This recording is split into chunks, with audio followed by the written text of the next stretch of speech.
What's good, y'all? It's the Demouchets REACT, and we're back with another video. Who we got today, C? Today we're back with another American reaction. So excited about this video. If you're new to us And we're new to you, make sure you scroll down, hit that subscribe button, and turn on the post notification bell because we're on the road to 200K. And we cannot get there without you guys, right? Join the family. Without further ado, let's get into the video. Let's get It it. is day number 2. I am in Harlem. No. I will not subject you to my groggy morning voice. It's day number 2 of my week-long trip in the Netherlands, which means I am in Harlem, and today's destination is Delft, a city just outside The Hague. So I have a decision to make. Which route to take? Now, I can take the direct route through Leiden, or head back through Zandvoort and along the seaside. In the Considering car, right? day 1 was over 40 kilometers, not including any tooling around, today the direct route would be over 50 kilometers minimum, with the other over 60, which may not sound like a lot, but on that beast I'm riding, it's quite a bit. Okay. However, the one thing I definitely learned during day 1 is that this trip is not about the destination, it's about the journey. So I'm going to take the longer route. Also, there may be a certain something I'd like to investigate. Okay, so just from that clip, I'm not going to troll y'all today. I'm not.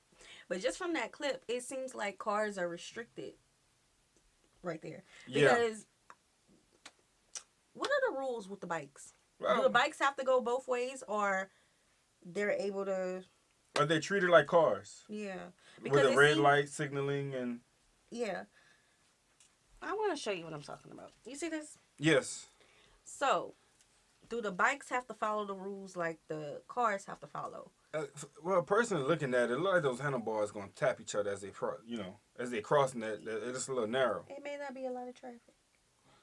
I don't know, but so far it looks like there's a little bit more flexibility. But I'm open.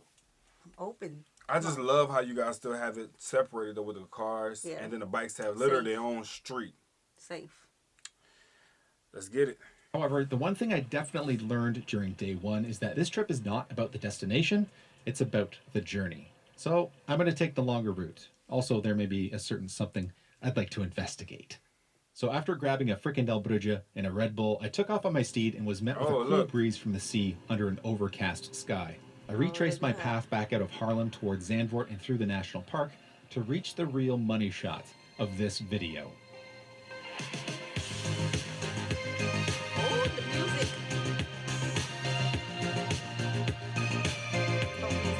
Okay, that answers my question. This is amazing. This is what I want. More I want to be able to get to cities easily and safely without having to deal with cars. This is amazing. It's incredible. It's different. This is the Dutch coastal route that stretches over 600 kilometers. But I'm thinking about, kilometers. like, do you guys deal with, like, mountain lions and things like that?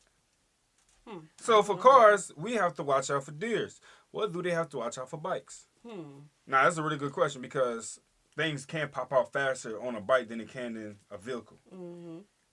Yeah. Okay, so this part makes me really happy. Never thought I would say it. Come on, let the people feel it. Give it to them. What is it? If I was living here, okay, I would probably take this route a lot. On a bike. On a bike, it's exercise. Yeah. I love that I don't have to go to a park to ride my bike. I'm literally in nature. Look at the beach. It's real time. Yeah. Now, I do wish that, hopefully he'll show that, like if they had like little stores off to the side, just in case I need a snack or I need water. Maybe something took my water. I dropped my water somewhere. See, now you're back on my conversation. Something is hopping out. What would it be? I want to know, what would it be? Because it's a lot of green. What y'all deal with? Yeah. Along the North Sea, it's just one variety of fantastic intercity bike infrastructure I came across. Here, it's a feats pad. In other places, it was a separated lane along a country highway, sometimes an edge lane road, a bike street, even sometimes slow shared country roads. And while amazing to my North American sensibilities, these aren't all that special in the Netherlands. Something more novel that the Dutch have been working on are bicycle superhighways, connections between cities that offer a hassle-free ride for utility or recreation.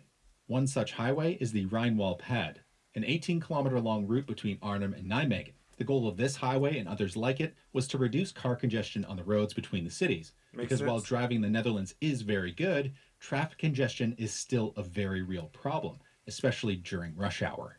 The idea was to offer a bike route that was high quality, easy to navigate, efficient, and most importantly, enjoyable to ride on.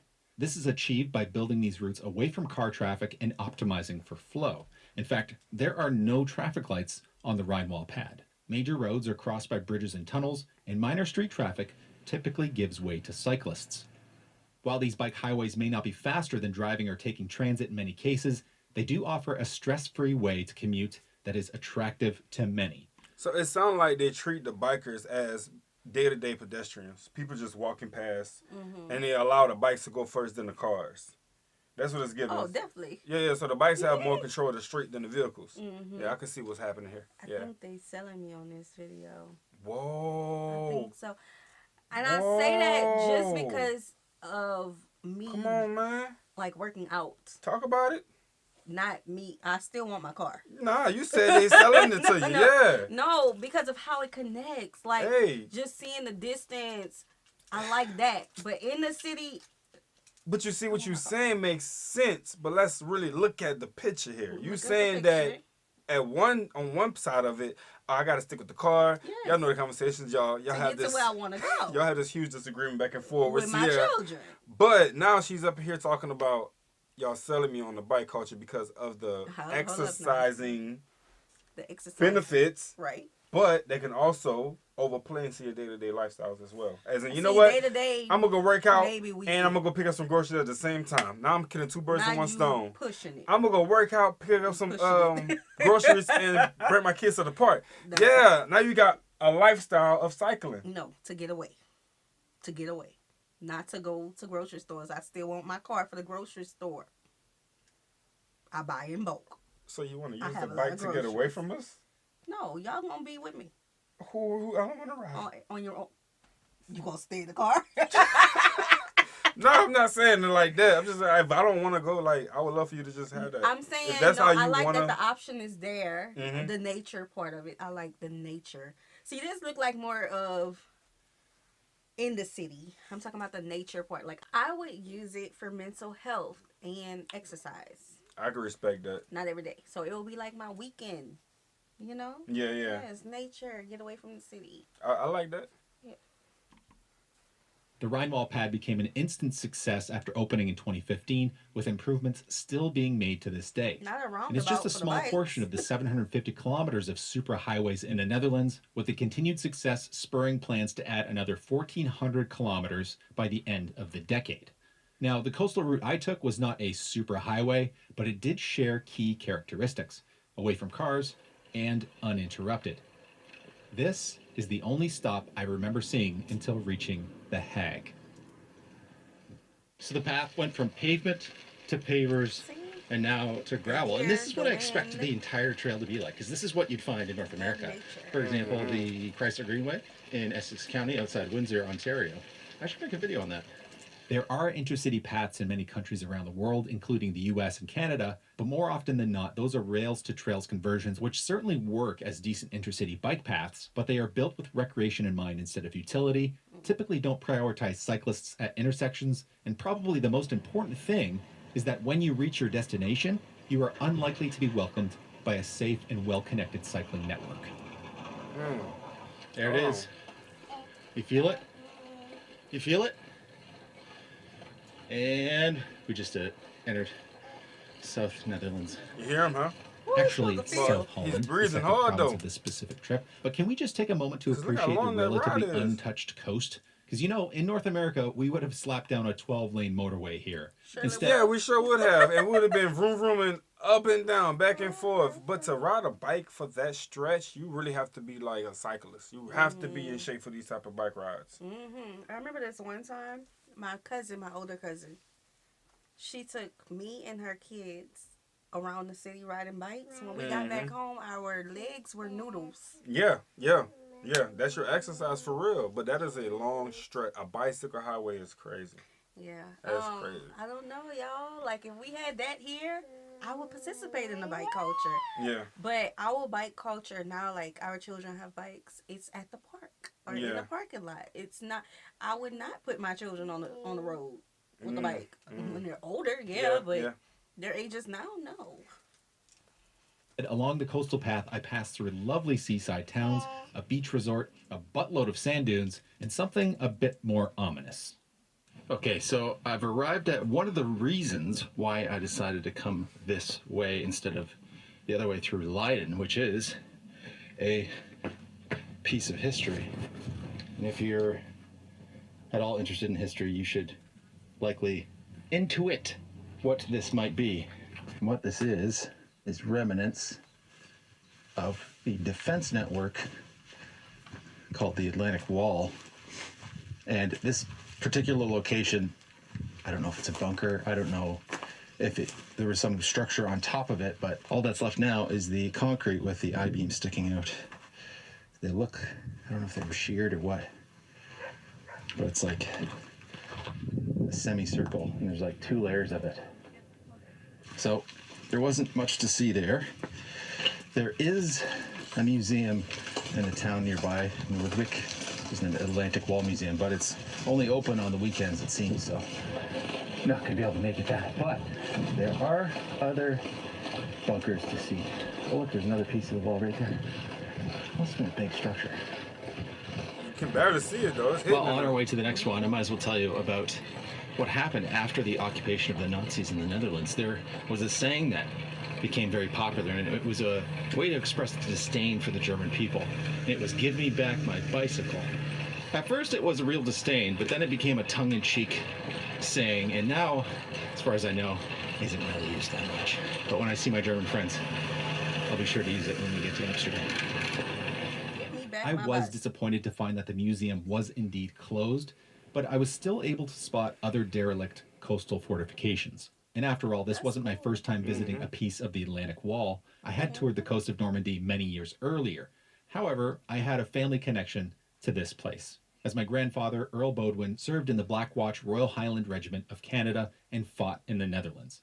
I remember secondhand stories that featured blasting Nazi snipers out of windmills. Thankfully, a few weeks later, I had the opportunity to visit a museum near the southern town of Middelburg, where I spotted the patch of my grandfather's unit and the same gun that he manned. But back to the coastal path. Something I noticed here is the delineation between the lanes. As you come to corners, especially blind ones, you'll see the hash marks thicken. See? I think that is a warning as to perhaps not pass or have caution. Now, this section here has pavers, but it also has what appear to be rumble strips along the edge. If you know what that's for, please let me know in the comments. After going through some relatively lovely paths, I finally reached the outskirts of The Hague. So I decided to not go through the center of The Hague because, well, it's getting later in the day and I'd like to get to Delft and walk around and check out that city center. But it's come with a bonus, which is that I've gotten the chance to really see what a more suburban area of a larger city looks like. And it's very interesting because you see hints of what you might see in many North American cities with gas stations and stuff like that. But still, there's just great cycling infrastructure for people to roll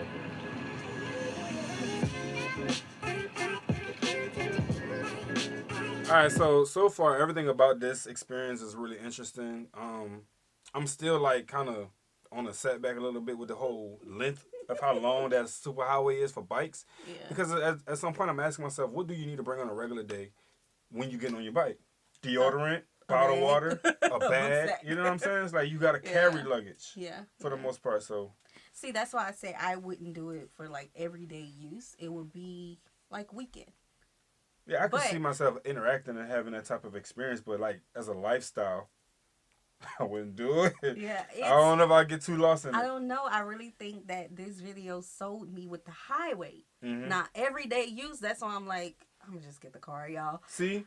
But I really do like that highway. Because if you set it as a goal to reach the other side of the highway and then come back, you completed something. Yeah. And just being in nature and getting a break from noise, a break to just think, to be alone with your thoughts, listen to your music. Now, that's one thing that I may take with me there. some I'm earbuds. gonna listen to the music loud. Yeah, put Bluetooth or something. See, that's the thing about us, y'all. We would have had that bike probably looking 10 times crazier than what you guys got it looking like now. We would have had so much stuff put on there. All the accessories. Speakers, some lights, something like everything was going crazy. You'd have heard us come regardless. Yeah, they would have been like, go back to America at that point. Listen. Do y'all do that though? Like y'all put speakers on them? I hope they do. I don't know. That would be nice. I would love to know like about the I think I'm saying it right. Bakfiet. That is the extra with the car. seat. I mean, yeah, with the children. Yeah. Yeah. Yeah, like I forgot my question. Anyway. Let's get good at it. Let's get it.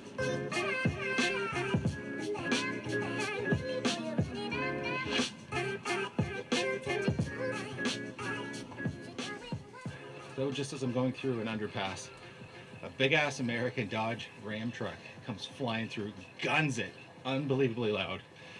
Ironically, just before we get to a street that's a priority street for bikes. Cars are... Time out. I feel like he answered our question without answering our question about how loud the truck was. Mm-hmm. And we up here talking about, do y'all have music? Because we would have sure had a Bluetooth on there or something. Mm-hmm. Not... I was saying I would have had it loud because it's in nature. Yeah, well, I can hear, but I'm pretty sure passing by people, they're going to hear us coming. Yeah. So it's like, yeah, he just answered it. Okay. He sure did. It's cool. It's cool. Y'all, we don't behave like that in the car. He do by himself. When we're with the children, we are blasting some kids bop or some gospel or neo soul. It be blasting. There. What I am referring to is the Fietsstraat. While the shiny and beautiful superhighways are a thing of beauty that take the headlines, the Fietsstraat, or bicycle street, is a relatively new trend embraced by municipalities nationwide. Just like the name implies, it's a road primarily designed for cyclists, similar to a bike path, but with a crucial difference. Cars are permitted to enter, albeit as guests. To establish a successful bicycle street, it's essential that cyclists are the dominant mode of transport, with cars taking a secondary role.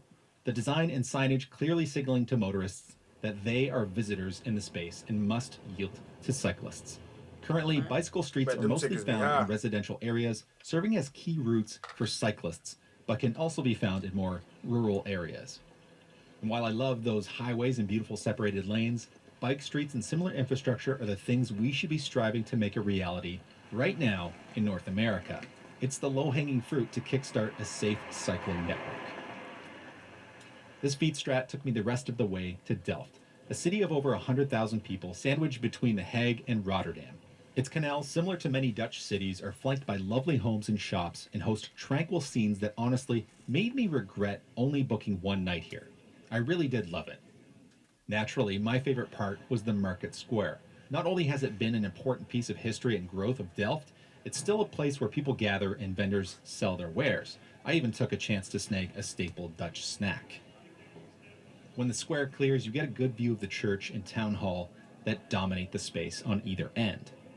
And bringing back the theme of blowing things up, in 1654 the town was rocked by an explosion when the keeper of magazines at a Clarist convent was checking a sample of the stored gunpowder. 30 tons of gunpowder went up, killing over 100 people, injuring thousands, and leaving much of the village in ruins. Thankfully, the town endured the disaster, and what we have today is a beautiful, livable town with enough character to keep me busy for the remainder of the evening. My brief time in Delft really left a lasting impression, and I can't wait to return. But all good days have their dusk, so I must look forward to the destination of day 3, Gouda, or for the rest of us, Gouda. I must say, thank you for the response. Hey, we're gonna stop right there. Make sure you guys check his channel out. Pretty interesting. Yes, y'all keep sending us videos of the same things. That's why I was like, I can't get with it. But y'all sent this after 2 years, y'all. Finally got a yes out of me. It's after a struggle, 2 years. but that's sometimes you just don't give up. So we hope you guys enjoyed this video with us. Be sure to subscribe. We'll see you soon. Peace.